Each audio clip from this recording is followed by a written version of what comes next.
நல்லாவே வெந்துருச்சு கொழுக்கட்டை. இப்போ இந்த இலையில வச்சு கொழுக்கட்டைலாம் பாருங்கள், இது ரொம்பவே கஷ்டம் இல்லை, ஈஸியாக வந்துடும். இப்போ பாருங்கள், மோதகம் மாதிரி அழகாக ரெடி ஆயிடுச்சு. பாருங்கள், நல்லா எவ்வளோ சாஃப்டாக நல்லா கிரிப்ஸியாக வெந்திருக்கு.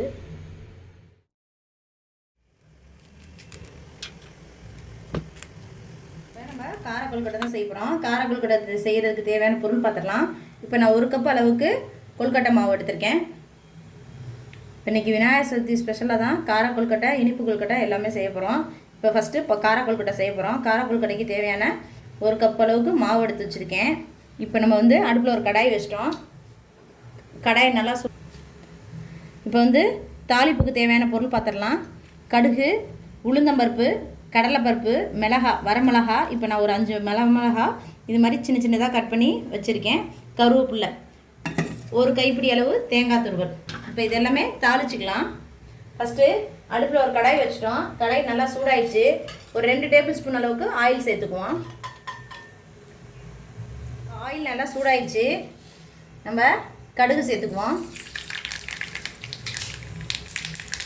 அது கூடவே எடுத்து வச்சுருக்கோம் பார்த்தீங்களா, கடலைப்பருப்பு, உளுந்தம்பருப்பு, வரமிளகா, அதையும் அது கூட சேர்த்துக்குவோம்.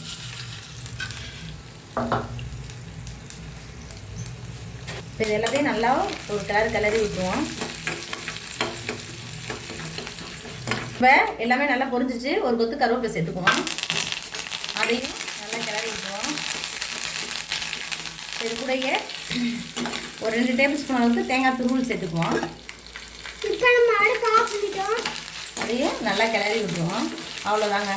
இப்போ நம்ம இந்த மாவோட போட்டு பிசைஞ்சு எடுத்துக்குவோம். அதே போல் 1 டேபிள் ஸ்பூன் அளவுக்கு சால்ட்டு சேர்த்துக்குவோம். இப்போ சால்ட்டு சேர்த்துக்கிட்டோம். அது கூடவே சுடுதண்ணி ஊற்றி நல்லா பிசைஞ்சுக்குவோம் மாவை ஃபஸ்ட்டு.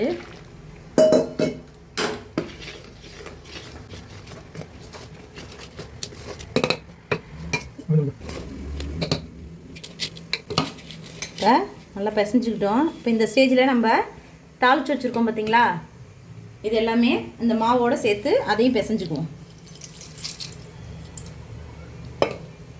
காரக்கொழுக்கட்டை சாப்பிடும்போது இந்த கடலைப்பருப்பு, உளுந்தம்பருப்பு இதெல்லாம் நரிச்சுன்னு கடித்து சாப்பிடும்போது ரொம்பவே டேஸ்ட் இருக்கும். இதை சும்மாவும் சாப்பிட்லாம், தேவைன்னா கார சட்னி வச்சும் சாப்பிட்லாம். இப்போ நம்ம விநாயகர் சதுர்த்தின்றதுனால நம்ம கொழுக்கட்டை மட்டும்தான் செய்கிறோம். இது எல்லாத்தையும் நல்லா பிசைஞ்சுக்கும்.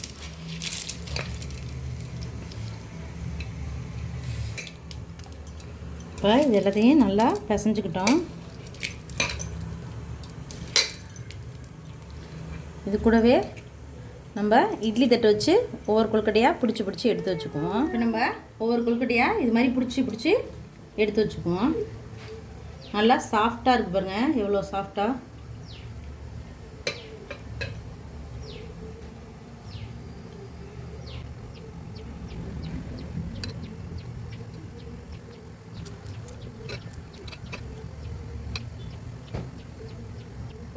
நம்ம இந்த காரக்கொழுக்கட்டையே பலா இலை இருக்குது பாருங்கள், இந்த மாதிரி இலையை பறிச்சுட்டு நல்லா கழுவிட்டு சுத்தமாக இந்த இலையில் லைட்டாக இப்படி ஒரு கை வச்சு இப்படி சுற்றிக்கிட்டிங்கன்னா இந்த மாதிரி சுழன்றும்.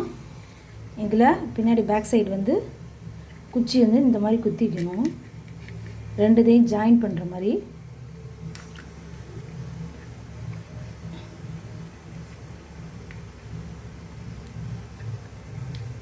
இப்போ அப்படியே நிற்கும். நமக்கு அச்சு இல்லாதவங்க இந்த மாதிரி ட்ரை பண்ணி பாருங்கள்.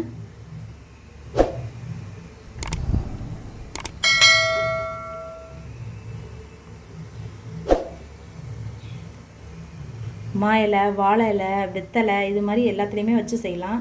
ரொம்பவே உடம்புக்கும் நல்லது, ஹெல்த்தியானதும் கூட.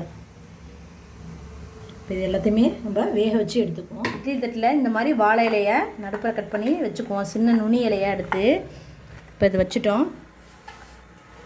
இப்போ இதில் நம்மளோட செஞ்சு வச்சுருக்க ஒவ்வொரு காரக்கொழுக்கட்டையாக எடுத்து வச்சுக்குவோம்.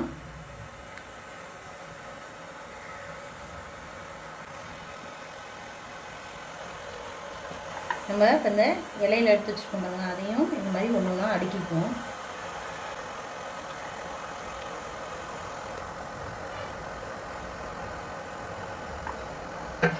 இதை தண்ணி நல்லா கொதிச்சிட்ருக்கு. இதை வேக வச்சுக்குவோம்.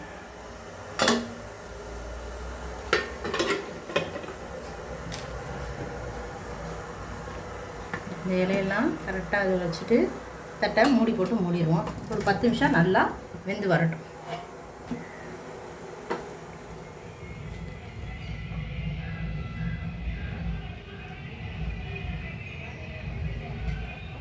இப்போ 10 நிமிஷம் ஆயிடுச்சு. நம்ம கொழுக்கட்டை வெந்துருச்சான்னு பார்ப்போம். பாருங்கள், நல்லாவே வெந்துருச்சு கொழுக்கட்டை. இப்போ இந்த இலையில வச்ச கொழுக்கட்டைலாம் பாருங்கள், இது ரொம்பவே கஷ்டம் இல்லை, ஈஸியாக வந்துடும். இப்போ பாருங்கள், மோதகம் மாதிரி அழகாக ரெடி ஆயிடுச்சு. பாருங்கள், நல்லா எவ்வளோ சாஃப்டாக நல்லா கிரிப்ஸியாக வெந்திருக்கு. இப்போ இது எல்லாத்தையும் எடுத்துடுவோம்.